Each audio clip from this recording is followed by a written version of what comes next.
Hi, everyone, and welcome back to the Marketing Mindset Mastery Podcast. Oh, I'm so excited to have you guys back. And oh my gosh, this week we have one of my good friends, Eileen Koff, who's been a client of mine as well. And she has an amazing topic for you. And we're going to talk about decluttering your office and setting goals on organization because, oh my gosh, one of the things that just happens when we start doing the goal setting around January is how we want to organize our space, right?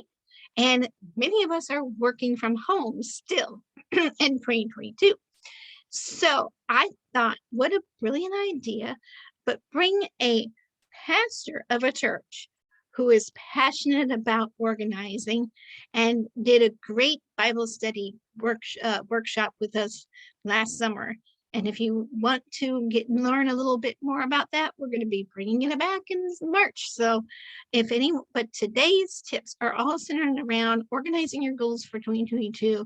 And we're going to be focusing a little more on your home office space and how to tame those papers, piles, and clutter. Because I don't know about you, that's my biggest challenge. So you are not going to want to miss the show, especially if you have challenges on organization. So with that, oh my gosh, we have some great top tips for the week too. So before we bring up Eileen, let's jump right on in, shall we? So really quick, I'm going to talk a really short and sweet about this one topic. It's about the goal setting part. Okay. So what I always tell people is you need to begin with the end in mind. So we're going to start with the long-term goals. And you need to know what are your long-term plans for the next 5 years. And I want to keep it focused on organization, just to simplify it. So where do you see yourself in 5 years? Are you going to be completely organized? Do you have a totally different office space with different furniture? Are you in a totally different house? And then you need to reconfigure your office space because let's face it, that's where we spend a lot of our daytime, right? And then the next midterm goals. What do you plan to do in the next 2 to 5 years? Because what happens in 5 years, can be broken down into smaller steps. So let's plan on talking about organization for today. So where do you see yourself in the way of terms of organization in the next 2 to 5 years? Are you like on top of it? You've got it all organized and you're maintaining it, right? And so forth. And then the short-term goals. What are your short-term plans within the next year? Are you really wanting to get on top of that paperwork? Are you wanting to declutter their office space? Which actually is my goal this year. I'm working on it. I always call it a work in progress. And here's the thing. It's not about perfection. It's about making progress. So on any of your goals, don't focus on it being so perfectionist oriented, like it has to have your I's dotted and your T's crossed on everything. Sometimes you just have to get it done. It doesn't have to look pretty at first. It just has to get done. So that way you get it off your plate and you're not thinking about it and doing that mental ping pong of, do I have the time to do this? Or what do I do next? And then constantly making those to-do lists and not getting anything accomplished. How insane is that? So let's focus on getting it done. And then let's say, and like I said, you can get it started, get it going, get it worked on, making progress. And then you can always, after you get it done to a certain point, you can always go back and kind of refix things and tweak things and get it to the more detailed side of things. So I'm going to ask you if you would like a goal setting workbook. This is a workbook that's helped me plan my wedding, plan my life. And oh my gosh, my adult life has literally been around these success principles for my work, for my goal setting. And if you would like that, go to libertyvirtualsolutions.com and there is a link there to go to my free workbook goal setting workbook, please go ahead and click on that link. It will help you organize your clutter. It will help you to map out, give you a game plan on how to organize and a strategy to get it done. Let's face it, we all need that kind of help, right? So today's questions are going to be focused with helping us declutter our offices, right? So welcome back to the Marketing Mindset Mastery Podcast with your host, Marie Mason. And today's guest is my good friend, Eileen Koff, who is a professional organizer from Cary, North Carolina. And she is the owner of The Next Level and Eileen Koff's Ministries. And today's topic is really about decluttering your office space and organizing your goals for 2022. So let me just say, we stream live every Thursday on 11 o'clock in the morning on the East Coast time. And we also have it also available on our Facebook page, which is Liberty Virtual Solutions. So don't forget to check that. And pretty soon we're going to be uploading a whole bunch of content to a website and so you can have better access. But anyway, without further ado, all right, I wanted to make sure I remember something. So I had so many little pieces and places for when doing a podcast. So just be prepared to remember to have a checklist when you're doing a podcast so that you know what to do at what times. It's just so much easier. But definitely go to our YouTube channel and look for the Marketing Mindset Mastery Podcast. You can't miss it. I have the red shirt I'm wearing with the red hair and a purple background. You are not going to miss it. So with that, let me bring in our guest, Eileen and Koff. So come on down, Eileen. It is so good to have you here. So we did a quick introduction and we talked a little bit about goal setting centered around organization, because we're talking about organizing and decluttering your office space and setting those goals for 2022. So I kind of did some of the goal setting part of it. And I really would love for you to talk about our office space, because where do we spend most of our time in our offices, whether you're at home or in another office, right? Well, it certainly has changed in the last couple of years, hasn't it? Oh, definitely. And Yeah. and since most of, and I was even saying that most of us are still working from home because that's Yes. where we spend the most time, and it's the easiest, less dealing with commuting and so forth. And I am going to mute my distractions because apparently people do not know my schedule. Do you ever have those problems with that? I mean, Yeah, oh my we'll God. see what happens while we're speaking. But anyway, yeah, it's like I'm trying to remember what home offices were like prior to the pandemic, and now what home offices are like. And I just get so many calls from people going, this has just been, we weren't prepared for it, and I still don't know how I'm dealing with this. So I think this is a really great topic now, because I'm assuming, and maybe it's a big assumption, but I'm assuming that going forward, there are going to be more and more people that are going to be having to stay at home, even if it's 50% time. There's going to be time when they're going to be home having to deal with their business. And they still are not sure how to be as effective in the home environment as they are in an environment where it's just them at the desk, and they're more productive. So my goal here is to give your audience a really good snapshot of what a home office could be like, in the same respect of what it was like being in the office on the job. So hopefully they will get some really good tips on the function of a way a home office could be like. We're going to paint that picture for them today, right? Yeah, I hope so, with a lot of different brushes and a lot of different paint. I love it. So, and then that's going to be a good point. So let's kind of give like a definition of organization. And as far as, I mean, you wanted to give that, and before we even jump into that, I want to ask you, clearly, I kind of said your biggest passion is probably organization, but I want to hear it from you yourself, just to make sure I was spot on in that department. So what are you most passionate about in regards to organization? Well, the process of organization is truly a mind change. That until you can't just organize a space and then if you don't change the way you're thinking. And so coming at it from that perspective rather than just a process, understanding that there have been years and years of training that we are going to be breaking down. And because you're in the situation, you want to get out of the situation, but you don't know how to get out of the situation because your brain hasn't been adjusted to, well, what does that look like?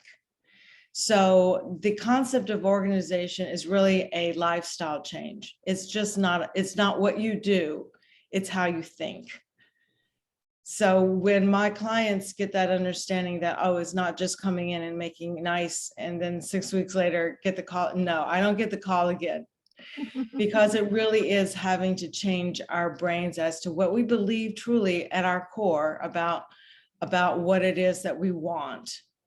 And that takes, that's not counseling so much, but it's really an examination of the things and the lifestyle that we're living in now and how we want to change that. And that's a thought process. That's an understanding of our life going forward process. And that's the same thing as doing the home office. Right. It's a process of, well, what do you want it to look like? What's your vision? I love the analogy of a sculptor. When I say, what is your vision? And I use the analogy of David, who did the Michael, the statue Michael. And I say a patronage. The story goes is that a patronage came to him and said, that's absolutely incredible, David. How did you do that? I'm sorry, Michelangelo. How did you do the David? He did the David sculpture. And he goes, well, David was in there all the time. I just had to take everything out of it that wasn't him. So the concept is that it's there. It's all the time. We just have to have the vision and start taking everything out that doesn't relate to that vision. Right. Like every home has everything that you own should have a space called something that's like a home for that in a specific Everything spot. has a space and a space for everything. Yeah, that's what I was trying to get at. It helps. But in our world, I always say that it's not realistic. It's not always going to be that way. Doesn't always stay that way. No, it doesn't. But as long as you have made that commitment and changed that brain and you know where it goes, that's 90% of the battle, getting it back to where it was. Right. And I'm famous for that. I'm famous for not doing that. Like I'll put it one place and then I'll think about another place and I'll be wondering, where did I put that? And I'm sure I'm not the only one that relates. And then my family's like, so where'd you put so and so? And I'm like, I had to go back and retrace my steps to find it. So it's such a easier when I'm getting better. I used to be more like that. I'm getting away from that. So it is a mindset shift. It's a lifestyle change. It is and a one lifestyle of the things, change. Exactly. It really is. And then one of the things I wanted to mention was, I said at the beginning was, it's not about perfection.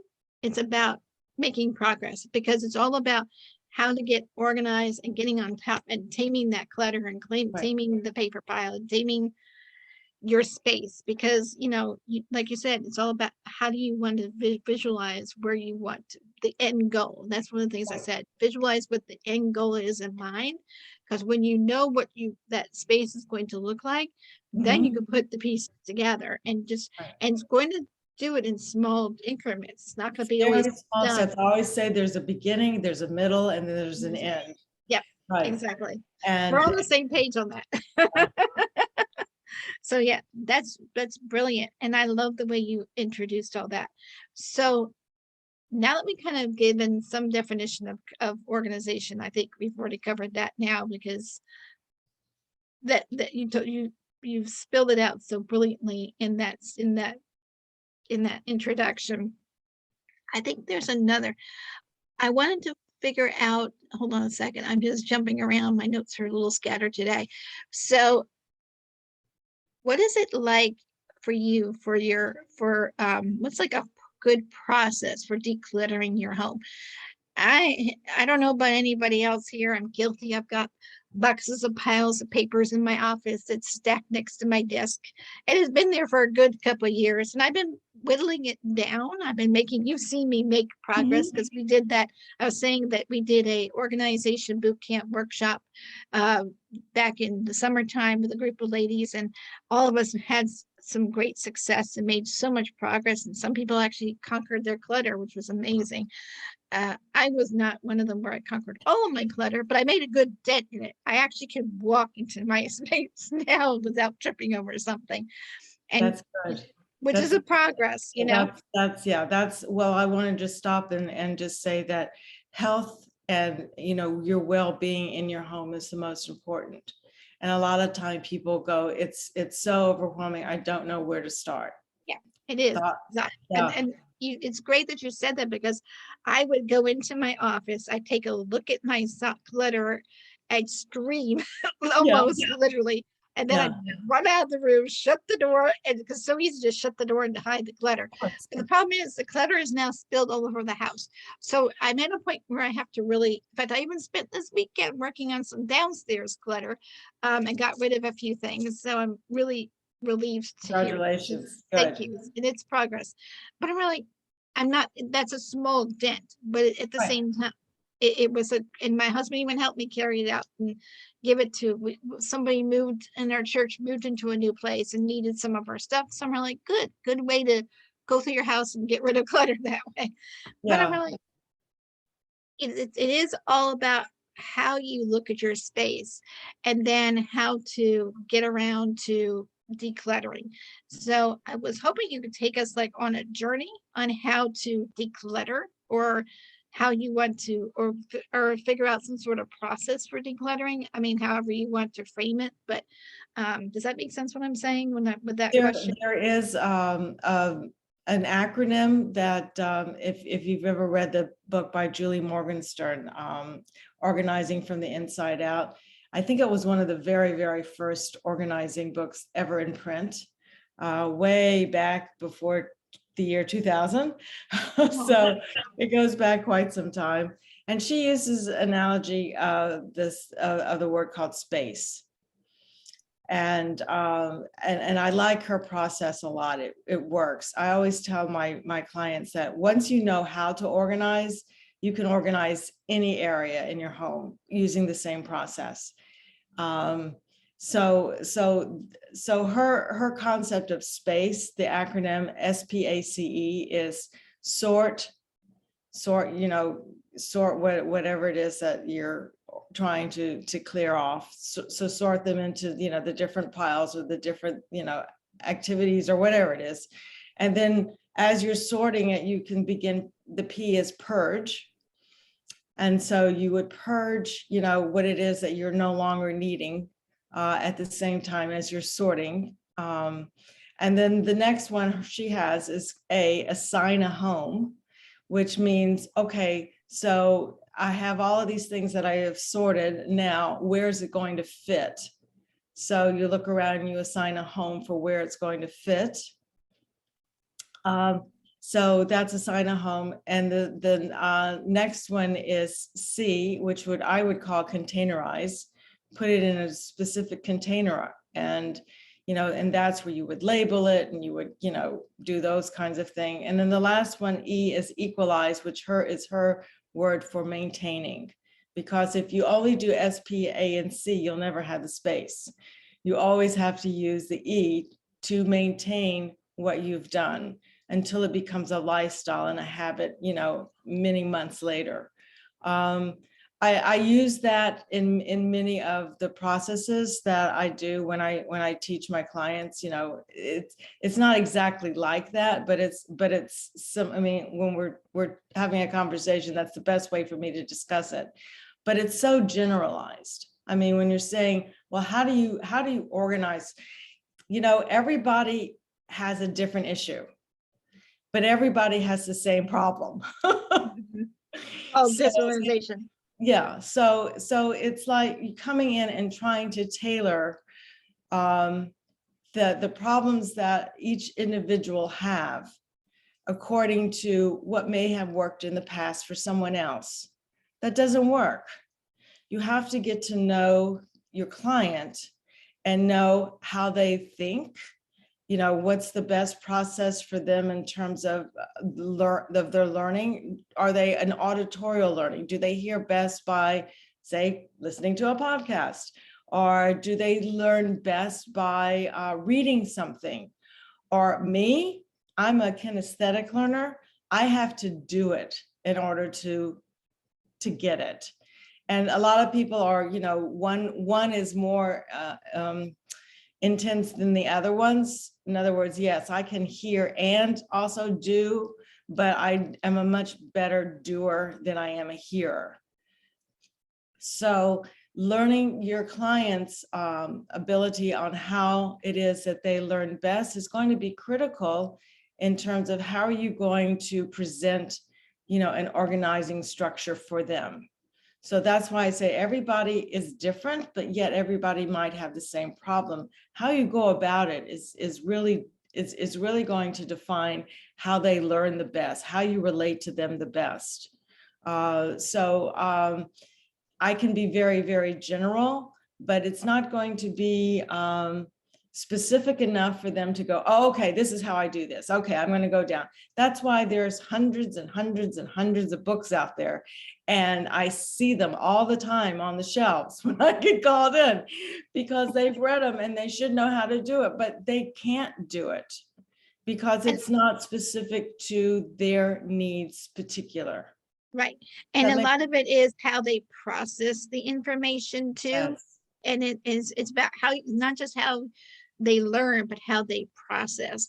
And a lot of it is some people can learn it by reading, some people can learn it by hearing, like you said, and some people learn it by doing it, and some are a combination of those. Then there's several different combinations.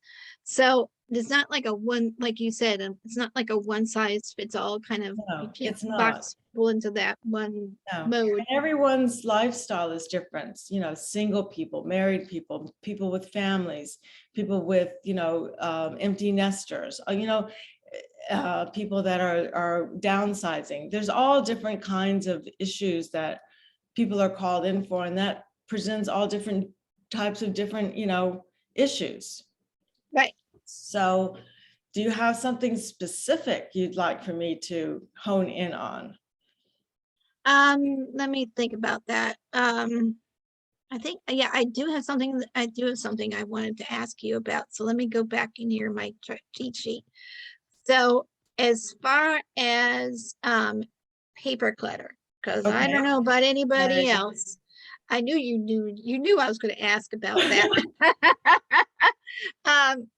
Just like you were saying about, how we had to put everything in I was going to recap the anagram about space, which I think was really important to reiterate before we go into this section.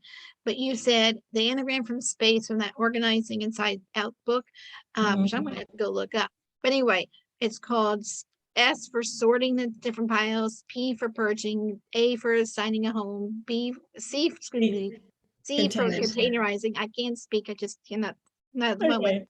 It's just, for some reason, I get tongue tied on the show. I don't know what it is. And then equalizing it which is basically maintaining it. Brilliantly well put as far as how to introduce all of our topics for today. So the next, and since the first one is all about sorting, let's dive in and how do you organize? What's the best framework to organize your paperwork with? Oh, I love this question because this is really the root of the issue, is the sorting of the papers. I want to just nightmare. There's so much. Yes, there is. So I want to start by saying that the number one issue organizers are called in is for paper. There is we have on our fingertips little sensors not just the, I can tongue tied too. What are these things called? These are called Fingertips. Fingertips. our fingertips, but They're those nerve sensors. yeah, the nerve sensors. Okay. Yeah. Okay. That's why we like to Yeah. pet our pets. That's why we do hugs. That's why we, our Like soft things that make us feel comforted and yes, grounded. yeah, If we touch yeah, things like soft things, it grounds us. Is that what you're yeah, saying? So yeah. yeah. So the reason that paper is such a problem for people is that paper is a highly, what's the word? It's there's an emotional attachment that people have to papers when they touch it. There's some sort of a sensory input that goes right, not into our brain, but into our heart area. I don't know, I don't think there's been any research on this, but I do know that it's an issue that all organizers across the United States and the world can relate to. I mean, they see this all the time. So the concept is, okay, so if our fingertips hold so much, emotional attachment, when we touch something, right? So touch sensory, and paper holds a lot of that feeling, that goes right into, for some reason, how do we stop that from the get-go? How do we eliminate that when we're dealing with paper? And so when I'm in a client's home, what I usually do is I hold up the object and they make the decision based on what they're seeing. But when you're at home doing it by yourself, you don't have someone being able to do that for you. But what you can do is you can get a pair of very lightweight gloves. Oh. And you can put those, either those purple gloves on, or, we probably got a lot of them now around the house. Oh yeah. And you can wear the gloves because that then puts a barrier between you, your tactile sympathy, we call it tactile sympathy in the organizing world, and the paper that you're touching. So in other words, it's going to put that barrier of indecision making, because that's what clutter is. It's postponed decisions. And that's going to put that barrier of being able to now make a decision according to what I'm touching, not according to how it's making me feel. So your decision-making skills are going to be highly, a lot higher in terms of its function when you put that barrier between you and paper. So that's the first tip. That's probably going to be my number one tip on how to get started. Put on a pair of gloves. And okay, so that way you can make better decisions as you are sorting. Okay. So when you start sorting paper, I always have my clients put it into 3 piles, because 3 is easy. Any more is going to be more and more and more complicated. So the first pile is going to be your action-oriented things that you need to take an action on. Now, I'm not going to have you separate the action out yet. I'm just going to say, do you need to take an action on this? Is this a bill that you have to pay? Is this an event that you're going to have to go to? Is there I don't know, what other kinds of actions would you have to do on pieces of paper? You need to read this. Like, in other words, I have a child that goes to school still in high school. And so sometimes there's like the school surveys and the various little school papers. So that would go under his name particular, just everything that's associated with him. School notices, yeah. So you would sort it according to his name, or your husband's name, or your wife's name, or your daughter's name, or whatever. So you would sort them according to the action, and then the people that are in your family, if that's kinds of things. So the next one is a file. Okay. These are things that you don't need to take action on, but you have to file them away, maybe for tax purposes, or maybe for a resource that, you're contemplating a trip, hopefully the next year, maybe we can go on a trip. and you're trying to collect all the information on Italy, and you have all this Italy information. Well, it's not going in your action file because you're not active on it right now. You're just collecting information on it. So you're going to put all of those papers in what we call the resource pile, things that you're going to file away, you're not taking action on, and that's all going to be your resources. Okay. The third one is archival. So those are those things that I don't need to see them ever again, but I need to keep them just in case the IRS should want them 10 years from now. Or let's say these are the birth certificates or the death certificates or those things that the deed to the home or whatever. Those are things those are important papers, but you don't need to have them front and center. So they can go in a separate area. So you have these three areas. You have the action, you have the resource, and you have the archival. And you separate all of those papers according to those three places. Then at another time, you go through them and start making more defining areas within, say, the action. And you put them into an action file folder, which I have placed on a desk, because you're not putting that away. It's going to remind you to work on it every day. The resources, they go into a file cabinet or something. You don't need to see them, but you need to have them close by, when you do need to have them around them. So, and the archivals, they can probably go up in an attic or in a closet, not an attic, but in a closet somewhere, tucked away somewhere where you know where it is, you know where to get it, but it's not going to be interfering with your every day-to-day life. Basically find a place to store it, whatever that's, because like I said, no house is the same, because some people live in apartments, some people live in townhouses, some people live in places that are much small spaces, so it's really hard to find the places. So you may have to do a storage closet somewhere.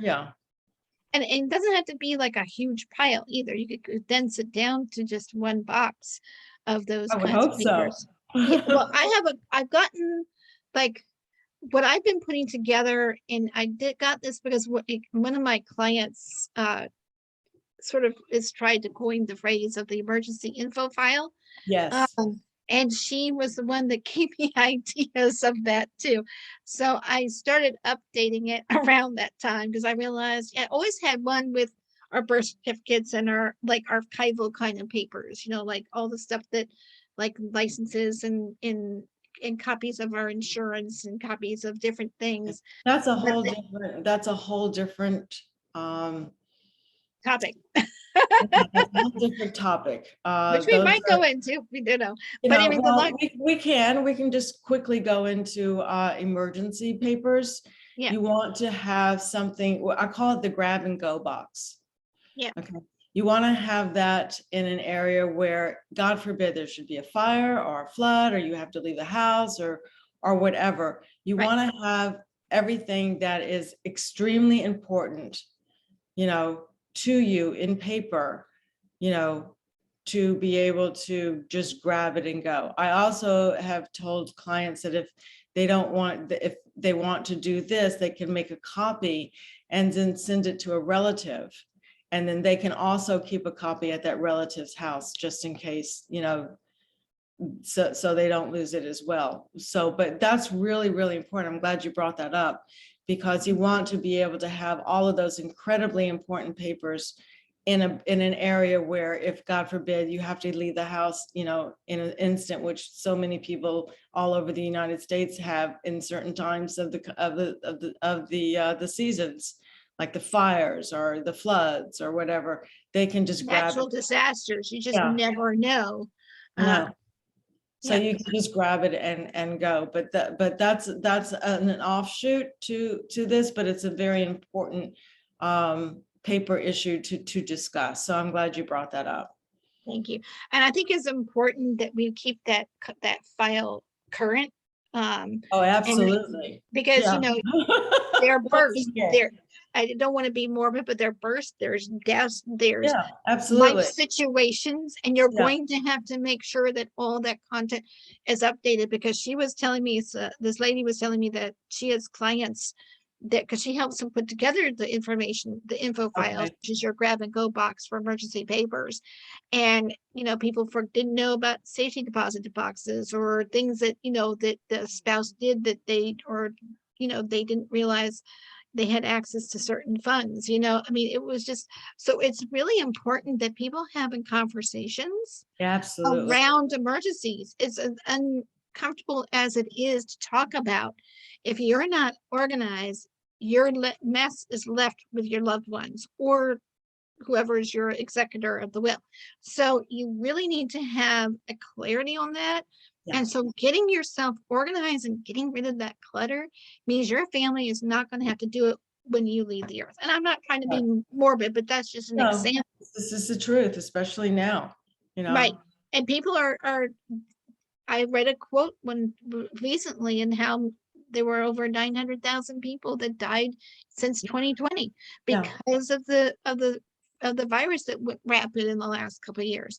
So that's a wake up call. We need to just get on top of things, and Mhm. that's one of the reasons why I'm doing the big push this year. Is I'm really getting rid of clutter, and thankfully my husband is even on the same board with the page with me on that, Very and important. getting them to court to work with me is the next step. But you had talked about how do you organize the paper pile, and we talked about putting on the gloves and sorting process. We dove into a really deep dive on that. Can you tell me, what is there, like a third step to that process, so we don't miss that one? Well, there's all different kinds of ways to begin. Is that what you're asking? What's, Right, like a it's how beginning? you got started on the organizing the Yeah. paper process. Yeah. Yeah. So okay, for just the paper. So that's a really, there's really nothing else to add in terms of how to get started on paper. What It, about supplies? I mean, are there specific supplies you like to keep oh, on yeah, hand? okay. Okay. So in terms of the paper piles, it's, once you've kind of gotten that under control, before that even happens, sometimes, I mean, I know that everybody's got their papers and stuff, but going back to what I talked about at the very beginning, and so now I can get a little bit more specific about this, is, what's your vision? What's your vision for your space? Where do you want the space to be? How big do you want the space to be? How is that going to fit into your family lifestyle? In terms of, can you shut a door, or are there going to be, places where they're not allowed to go into in this space? Or there's all kinds of things. But the first thing one must do is to actually look at the space with different eyes and ask yourself the important question as to, what's my vision for this? How do I want this to work? What do I need? In other words, if your tasks need a lot of lateral space, and which, a lot of space for papers or things on top of the desk, the first thing you need to look for is a desktop that is going to accommodate that space. So an L shape is usually the best, because it can go into a corner and it can take up a corner, so it's not taking up a whole wall.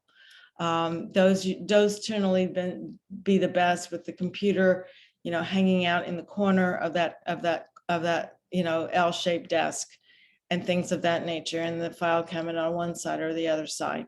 And so looking at, how do I want to structure the space, is really the key question to ask yourself, in terms of, setting up the space, in terms of an L desk, or what kind of surface you need. Or I'm looking here on my notes here.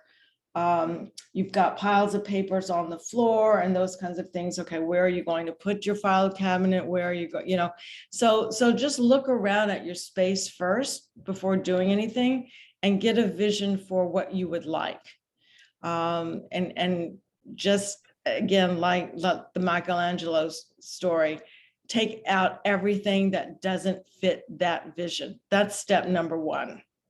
You know, take the toys out, or take the homework out, or take the, you know, whatever out of that space that's not going to be conducive to setting up your home office.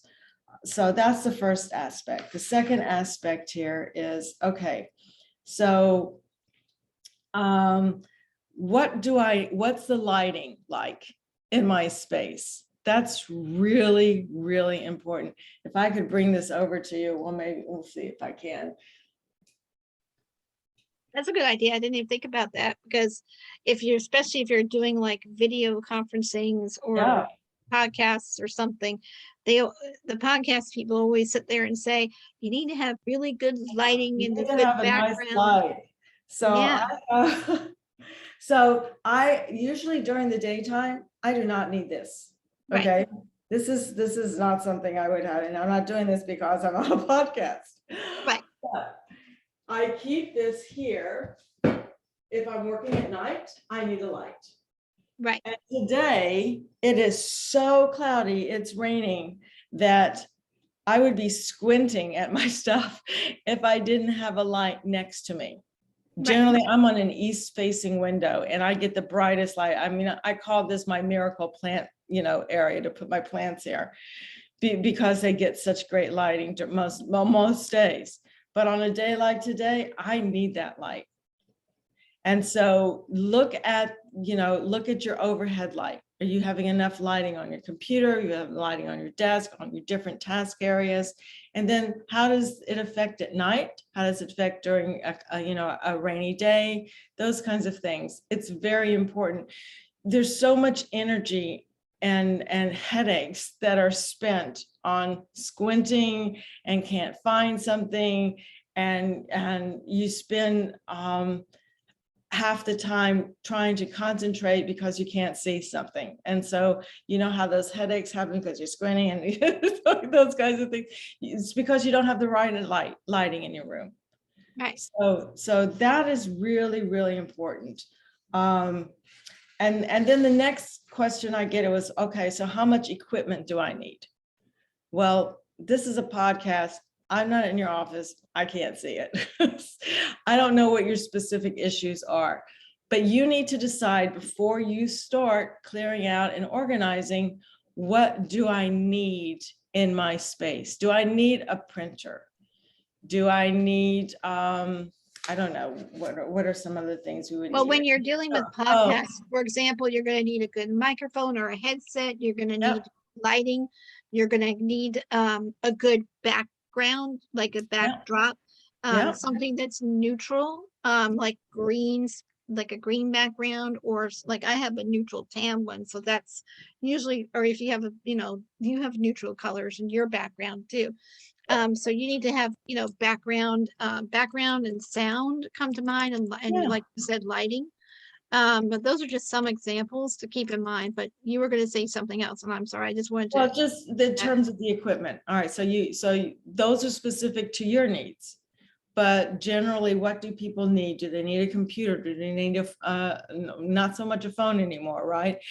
That's how old I am. Well, we do have them. We do have them. It's called their electronic leashes, aka the cell phones. Yeah. But anyway, that's my humor, and I will stick to it. But anyway, long story, I tell you, if you're not at least laughing once during the podcast, y'all need to check your pulses. Anyway, seriously, seriously, we all have cell phones. Maybe we stayed array. Where's it going to go? Right. Yeah. Right. And you need to have like stations, right? Don't you? Because you have to have a place to plug it in. My son, one of my sons absolutely needs to have about 8 stations because he can't ever find where he puts things anyway. I didn't have much influence on him. That's okay.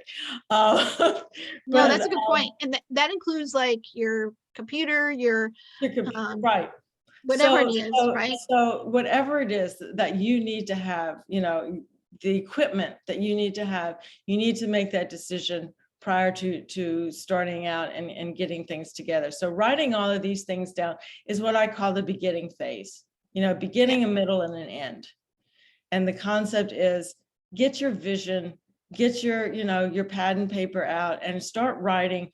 What do you see yourself? How do you see yourself functioning in the space, in your office space? Oh my gosh, this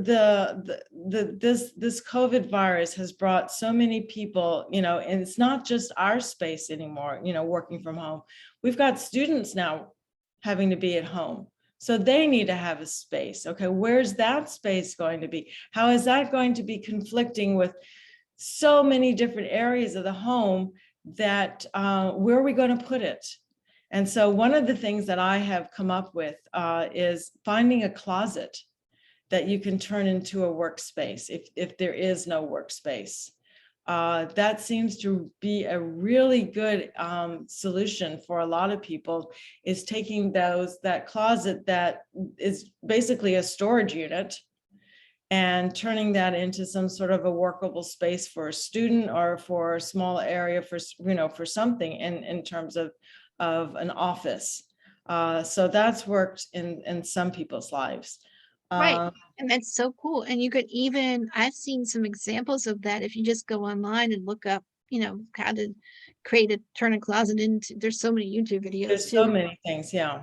And you could do things like, you could be really creative with the doors. Some people Yeah. change the doors out and use the sliding doors or use Right. curtains even. Curtains, yeah. And there's, as long as you can have and some people just leave them open because they can look, if they keep them visually appealing, you can do that. But it's all about what you said. It's all about, comes back to your vision and what you have in mind for that space. So brilliantly put so far. And so what other things do you suggest? Because my son actually, and I'm glad you said this because I'll give you an example. Back in 2020, even before the virus thing, my son decided to create a new office space in his room, and we had his desk downstairs and we brought it upstairs. Okay. And we moved his dresser. He has like got a closet, a big closet space, but then there was like this empty little hole, like a little alcove that was next to it, and it was Okay. next to the window, right? So what we did was Perfect. he decided to, and I don't know how he figured it out, but the desk didn't quite fit. It was too big for the actual, like, this part of this width part. But when you did it lengthways, it was perfect because he had that white space behind him.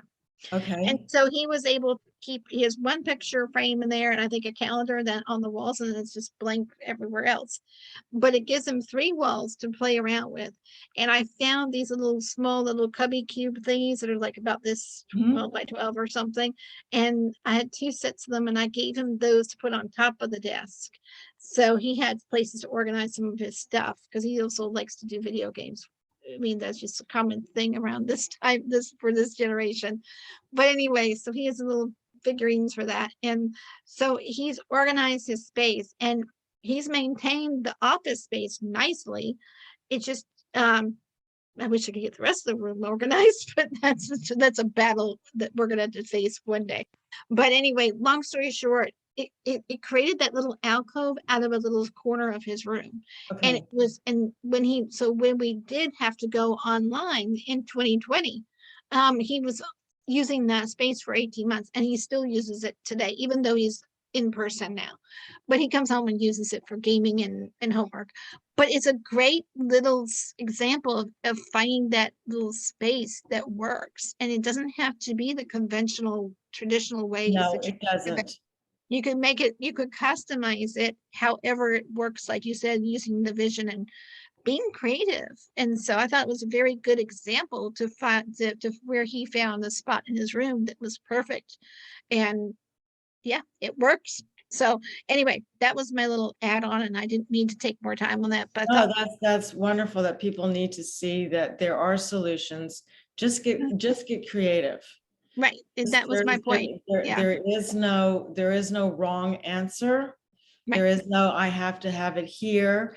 It's get creative, look at your space, redo the way it's not been working. There are some dead spaces in your home. I know everybody has a dead space, and those can be Not turned, many. you know, those can be turned into, something that's functional. Right. And I think that's a good point. There are some spaces that if once you start paring down on your stuff, that's going to create some dead That's space. right. And you could get really creative with that space. Right. So yeah, brilliant. So let me stop you right there when you start paring down with your stuff, because that's sort of like, okay, so the beginning is the vision. Then the next one is the step one is the beginning. Now what's the middle? Okay, so the middle is actually the doing, right? Paring down the stuff. And so this is where most people have problems with. And I want to say there's no judgment here. It's not my job to judge what's important to you, what's not important to you, what's your lifestyle like. It's up to you going forward. You need to change. I mean, when people call me or they text me and they go, I know I need to change. I just don't know how. It's just not in my brain. I was never taught this. I never looked at things like this. So I need someone to come alongside of me and, give me some direction. So the concept is that, okay, so I always, we go downstairs or we go in the basement or we go in the closet. And for instance, you have, 3 boxes of baby clothes, that you've been saving just in case, just as an example. And I say, it's not my job to say you need to keep it, you need to get rid of it, that's whatever, but it is my job to highlight what is going on in the space, right? And I always tell my clients, if you say yes to this, if you say yes to the baby clothes, you're saying no to something else. You're saying, no, I can't do this because I'm saying yes to this. And I say, and if all the baby clothes are important, then nothing's important. Right. In other words, the lack of the ability to prioritize and the lack of the ability to let go is what people is probably the 2 most important things in terms of what clutter becomes. So you need to begin to understand the prioritization process of what is truly important and keeping those things that are of utmost importance in your life and letting the other ones go. And the second one was, what was the second one? Okay, so just to recap, we've done the beginning phase, we've done the middle phase, and now we're doing the middle phase now. We're doing the middle phase now. Is how to do that is if everything's important, then none of it is important. And then deciding, okay, if I say yes, that's what it is. If I say yes to this, I'm saying no to something else. And that's also important in your calendar, in your scheduling. We only have 24 hours a day. If you're going to say, yes, I'm going to devote 30 minutes of my day to organizing, I'm going to have to say no to something else. So I can't add something else in if I don't subtract it from something else. So what is really important in your life?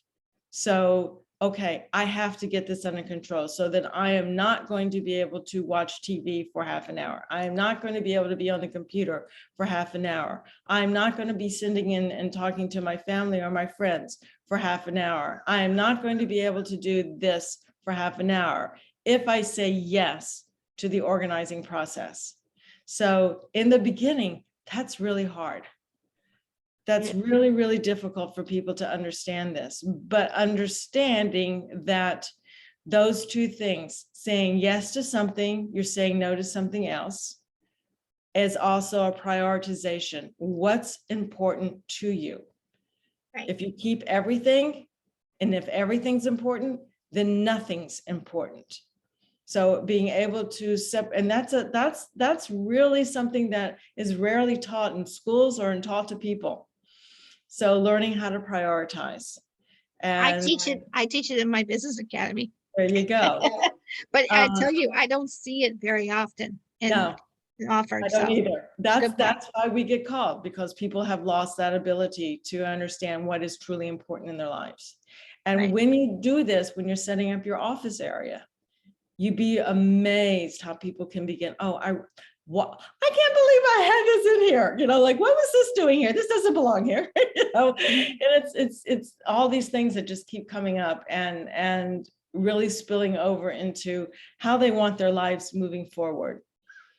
You know, Right. instead of being stuck in the past. So that's the middle part is the actual doing. But the Right. actual doing, going all the way back to the beginning of when we started the podcast, is changing the way we think, Right. changing the way we believe to be what's true. And until we do that, none of this is going to make a difference. So, so that's truly at the heart of understanding that we have to make these changes in our lives, but where it stems from is what we believe in our hearts and in our brains to be the truth. So by rearranging that a little bit, not a lot, just a little bit, you'll be able to make fundamental changes in your home environment. And the end aspect of the end is how to maintain it. You know, so it's like, oh, I've got these great ideas. I did this, and oh, it was so hard. 6 months later, it's like, what did I do? I relate. Yeah. So the concept is this is not an overnight process, right? It didn't get this way overnight. It's not going to get cleared up. Rome wasn't built in a day. It's not going to get restructured overnight. It's going to take time. It's going to take the whole understanding of the family. If you live with others in your home environment, it's going to take their understanding of what it is that you're doing, so they don't come in and sabotage your efforts. You know, it's going to take, okay, a retraining of the brain.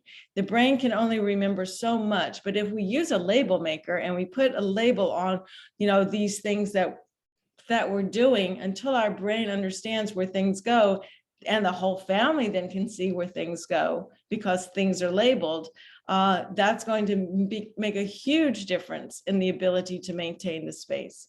And the most important thing in maintaining a space is going slow. Making these decisions and these, I mean, I don't know what your son did in terms of, did he do this overnight? Did it take a week to do this, his desk? Or, you know, was it a, you know, a couple of months process of putting things here and moving things around? Oh, this doesn't work, I'll do this. It didn't take that long as far as getting the desk arranged. It was more of, we did a weekend, took a weekend. Yeah. And just took a couple of days, and we got things out of that space, and literally it was just moving one piece of furniture and a few things underneath it. That's And then we just had to then we had to move the stuff off the desk and move the desk upstairs. So literally it was just literally rearranging the furniture in the space. Okay. So that was easy, but the rest of the room is still a mess, but that's beside the point. Okay. But at least that's one space that's really organized. Okay. And so I'm happy. That's because he's able to maintain it, right? Right. He's been able to keep it clean and organized. And that's right. And so the reason that he's able to do that is because he really cares about this space. Right. It's where he hangs out. It's his safe space. I was going to say, it's his identity. It's what matters the most to him. And when we bring that into our space, it becomes our identity, our space, our, you know, what we need to do. We will honor and respect that space and treat it, you know, in a way that we're able to maintain it. And that's a really important word, is the honor and respect that we bring into an area, rather than just, you know, gee, I just wish there was more honor and respect in this world right now. Sorry. But that's okay. But that's the concept of, you know, why things are the way they are now, is because we've given little honor and little respect to the things that are within our home. And when we do that, we're able to maintain them. And as I was going back before I asked you, how long it took him, going slow, doing it methodically, step by step, not going from A to C to, H or, T or whatever, going A, B, C, Guilty. D. Yeah. And Going slow. here's a great example of going from A to C to jumping around. It's like and we did this summer, and I think you might remember this summer, but I remember when we were doing one of our workshops this summer, and I remember I had to literally move around during the practical part of it, and I remember going from one project and saying, oh yeah, well, I need to put this someplace else. And so I found myself going from room to room to room and realizing, what did I really, I accomplished something, but I felt like I was running down the rabbit hole, chasing different things. So what I'm learning to start to do is I need to create a pile of things to take to a room. Right. It's called and then focus on someplace else box. yes. Yes. And then what I'm also learning to do more and more, and I've always done it to some degree, is if I see something that's on the steps that needs to go, that my family has taken up, like my husband recently had a box of soap because he replaced, and he took it out of the box and put it on the steps to go upstairs. So the next time I went upstairs and saw it go, I just took it upstairs with me and put it belong. And that's sort of the way you need to be able to figure out, is put it in a specific spot that's visible to you and others, and then have someone take it upstairs when they go up. It's the law of taking things, don't go up empty-handed and don't come down empty-handed, right? Make sure you're constantly doing something. And I don't know if that relates, but anyway, but hopefully that helps. But yeah, do things step by step, and breaking it down into smaller chunks of time is going to make, and you want to elaborate on the chunks of time maybe, and as well, real quick, and then we're going to wrap up. Well, the chunks of time are going to be dependent upon your lifestyle, but I always say in the beginning, because people are listening to this and they're going to start from the very beginning, because that's a good place to start. Start slow. Don't get overwhelmed. Decision-making skills take a lot of energy, take a lot of mental energy, a lot of emotional energy, believe it or not. And a lot of physical energy, as you're going room to room and around the house. So take a start with a small chunk of time and do it consistently, because consistently is what's going to create new habits. And as you begin doing this on a day-to-day basis, even if I say it's just 10 minutes a day, at the end of the week, what do we have? We have a little over an hour of work. And you're going to see a difference within that hour of work at the end of the week. And you're going to go, it's what I call breathing space. You're going to look at it and you go, oh, that looks so good. And I notice when we do a drawer in someone's home, and we finally get the drawer done, they're constantly open the drawer up, looking at it again and looking at it again, because they go, oh, that looks so good. Because it's called breathing space. It's allowing the person to see things in a way that is not cluttering their brain. They're able to see things and giving not only the space, the room to breathe, but the brain, the room to see. And that's why I do what I do, because it changes a person's life. It changes them from the inside out.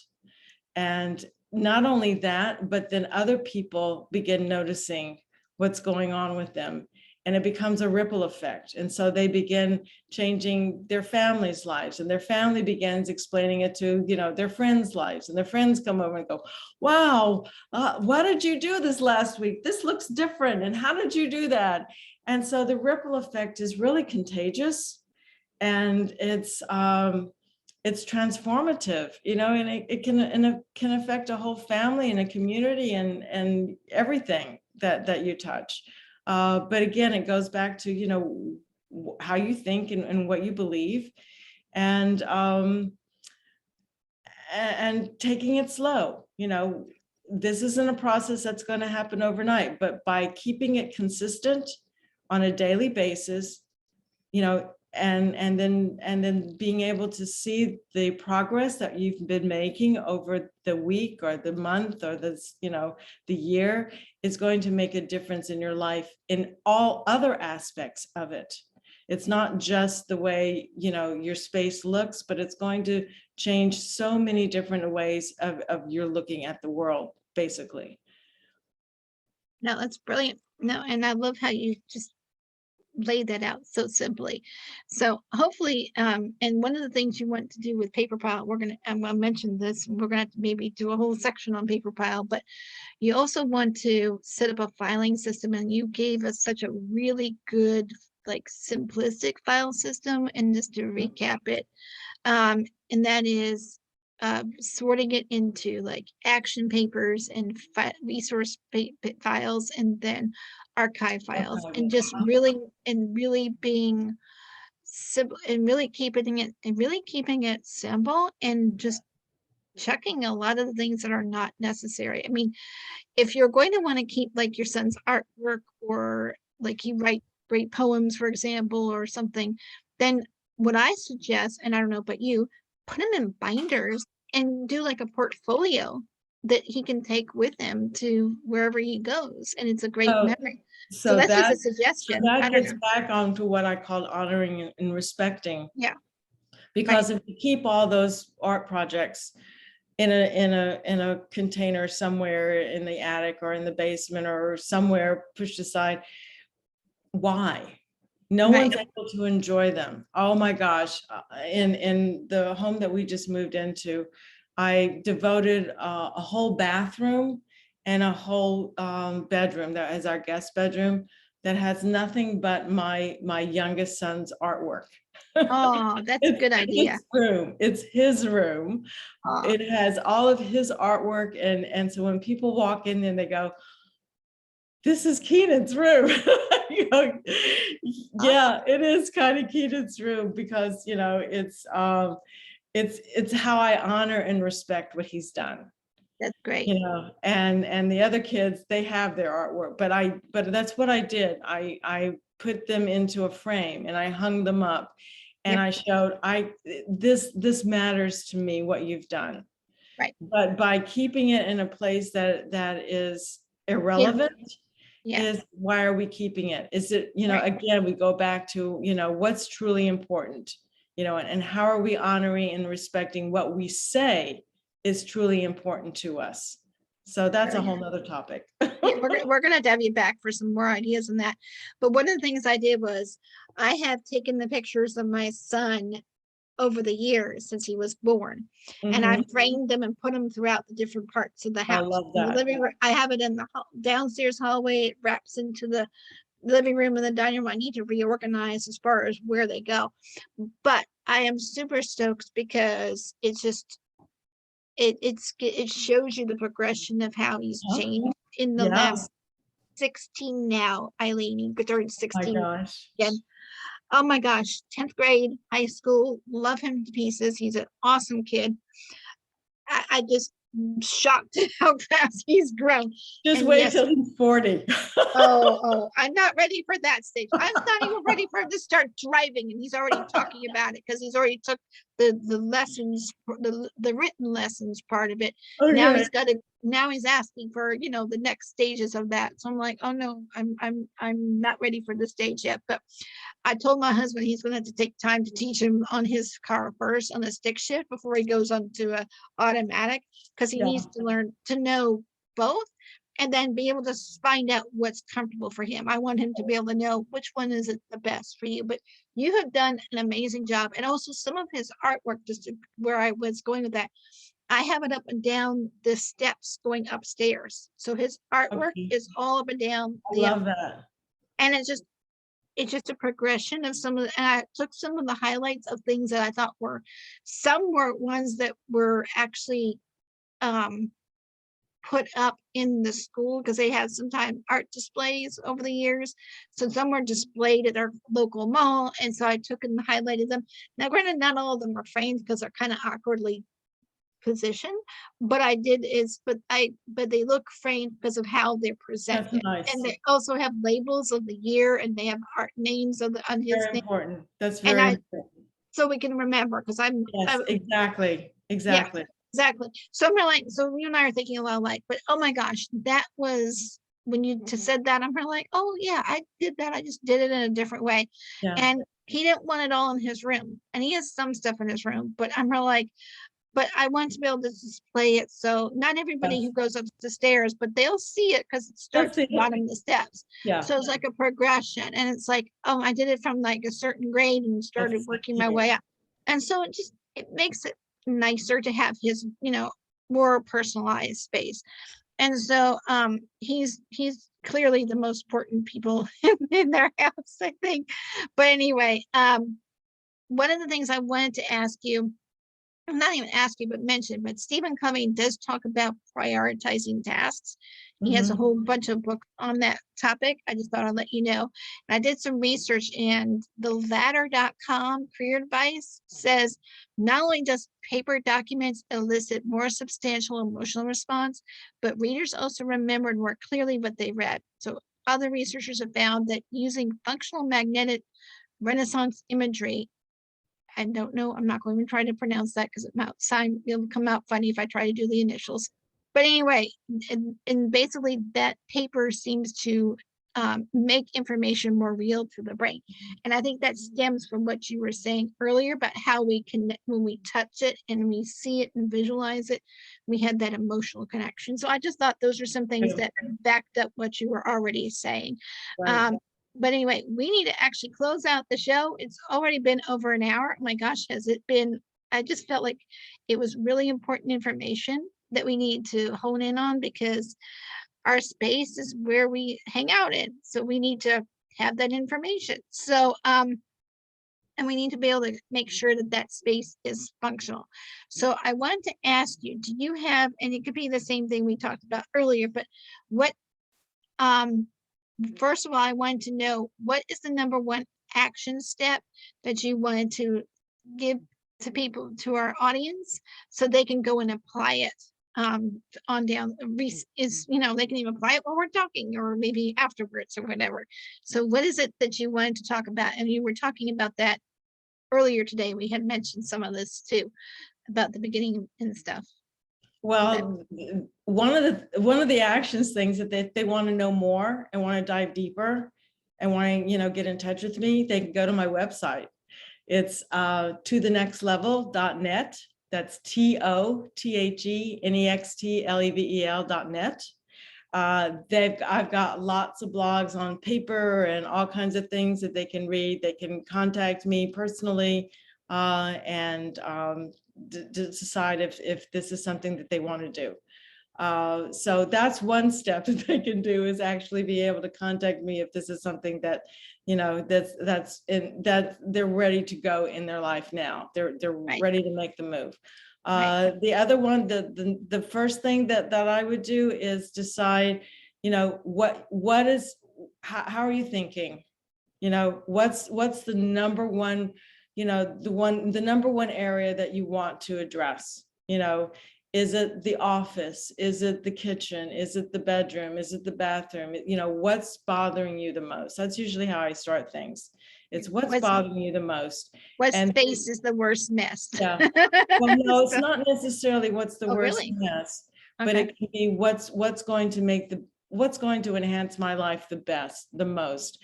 Sometimes I start in the bedroom, because if we don't get a good night's sleep, the rest of the day isn't going to be worth it. And so it really depends on your lifestyle and what's going on in your home. But what's bothering you the most, and take a look at it, and then come up with a vision of how do you want that room, how do you want that area to function. And if you have so many functions in a particular area, it's always going to be cluttered. If you have a desk in your bedroom and you have, all kinds of, you do your work, every task that you have in an area is going to create its own need.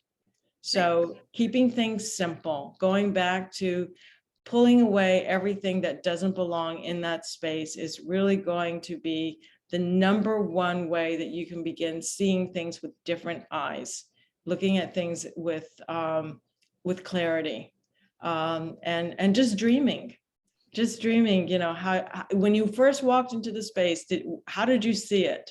When you're buying a new home or something, how do you see yourself? When we bought this new home, I looked at my husband, I says, if we buy this home, we are redoing the kitchen. I am not buying this home without doing a reno. And that's what we're right in the middle of right now. And that's good, because now you own that space, and it's going to make doing the renovations will also add value to the house later on. Right. So but it's the concept is that I had a vision right. for how I wanted to live in this home. And I wasn't going to live in this home if that vision wasn't going to be met. Right. So take a look at your space, look at the vision, and then give me a call. Perfect. No, and I really encourage you to talk to Eileen. She's got some amazing tips. She helped all of us on our workshop, and we're having another workshop coming at the end of March. Do you want to tell us, the audience, a little bit about that? And then I can always, when the links are ready, we can share that information as well. Yeah. So then we'll have to end it. Yeah. So this workshop is going to be very similar to this podcast, but very different in another aspect. I have written a Bible study called Organize His Way. And it's not what Eileen has to say about living an orderly life, but it's what God has to say in Scripture about why living an organized life is essential for the kingdom of Christ. And so anyway, thank you. There's a book, and I love the book. So I take the chapters one by one. There's 12 chapters, and I will take them once a week. There'll be a 12-week course. But what makes this course different from all other courses or all other books or everything that you've ever done is like, all right, you're going to put your feet to the fire. You're actually going to do what you say you're going to do. And there are going to be people there are going to keep you accountable. There are going to be people there that are going to help you with your tips. There are going to be people that are going to give you suggestions. So if you are, caught between a rock and a hard place and you just don't know where to start or how to begin, that's what we're going to be able to help you with, because it's a practical learning concept as well as a Bible study. So it's probably so different from anything else you've ever experienced out there. I will agree to that. Yeah, I will agree to that. I did it this summer, and and everyone we had like 5 ladies that did this Bible study with us this summer. And every one of them came back saying this helped them so much, because they were able to get great tips from you and from the group. And then they were able to really make progress with their organization. And oh my gosh, even though I made a dent in the office, it's just one of those things where we also encourage each other and uplift each other, and really became a good community of people, like-minded people. And it was just awesome experience. So I wanted to share that from my own perspective. So I really encourage you to do that. Yeah, if they're interested, they can go to my ministry website. It's different from my business website. Okay. The ministry website is Eileen Koff Ministries. That's EILEEN. Koff is KOFF, as in Frank, Ministries with an S on the end.com. And there's going to be a little video at the top and a place where you can register. Brilliant. I wanted to say thank you so much to Eileen for being such a great guest. Oh my gosh, I cannot believe it's been well over an hour, and I apologize, but at the same time, it was so important that we get into this. And maybe we can talk a little bit in the spring about, maybe in March, about taming those tax papers. Oh my gosh, that sounds like a good ring to it, doesn't it? I'll give you a name of an accountant. Thank you.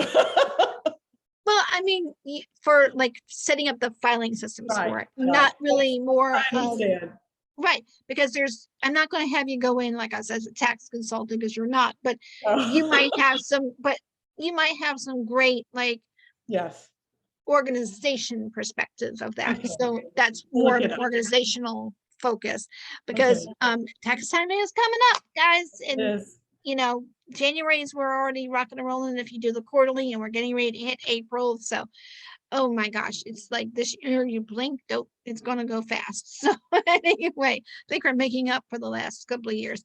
But thank you so much for sharing so Welcome. many Thank you for valuable having me. tips. You're welcome, and our audience to help them grow themselves in their business and their marketing mindset mastery podcast. And our topic was really it was really designing your office space and setting up those clear organization goals for 2022, which will help you set up for success. So, and let's face it, when you have an organized space, then you're more productive, right? You're more productive, right? So let's be more productive in 2022. So I want you to go ahead and encourage you to take the offer and go to our YouTube channel first over and just look up the Marketing Mindset Mastery podcast and you'll see me. You can't miss me. This red shirt, red hair, purple background. Believe me, you can't miss me. So go look it up and take advantage of all of our gifts because we'll be posting it there and in our Liberty Virtual Solutions Facebook group and eventually on our website. Oh my gosh. Don't forget to check out our merchandise shop. We have a Marketing Mindset Mastery shop and we will be getting the information about what's the word I'm looking for? We'll be getting the payment methods set up. We're going to be using Stripe. I had to switch from Stripe to PayPal for various reasons. We're going to be switching to a new payment method. So take a look. We're going to be looking at, I'll be letting people know in the next couple of weeks what's going on with that. And basically what happens in our shop is we have school backpacks. And so for every person who purchases a school backpack, we will give a lucky teacher in the US a $5 gift card to put towards their classroom supplies in their local, starting in our local area in Virginia, but we'll branch out everywhere. So if you have a teacher in mind, let me know where they are and how to get in hold of them so I can send them that $5 gift card. Because I think it's important that we give back to our community. Thank you for our teachers for coming out during all these pandemic times and teaching our kids because, oh my gosh, we can't function and without their help, literally. So join us again for our next episode for great tips and how-tos to make your marketing and mindset work for you. And our guests will provide more tips on how to set up your business for success. So we stream live every Thursday on Eastern time on well, I shouldn't say live necessarily, but we do stream every Thursday at 11 a.m. Eastern time on the YouTube channel, and you want to make sure you like, share, and subscribe to our YouTube channel and hit that notification button so you don't miss another show. So until next time, this is Marie Mason with our guest Elaine, and we're saying goodbye for now for the Marketing Mindset Mastery Podcast, and that ends this week's show. So until next time, have a great week and good luck on your organization. So cheers.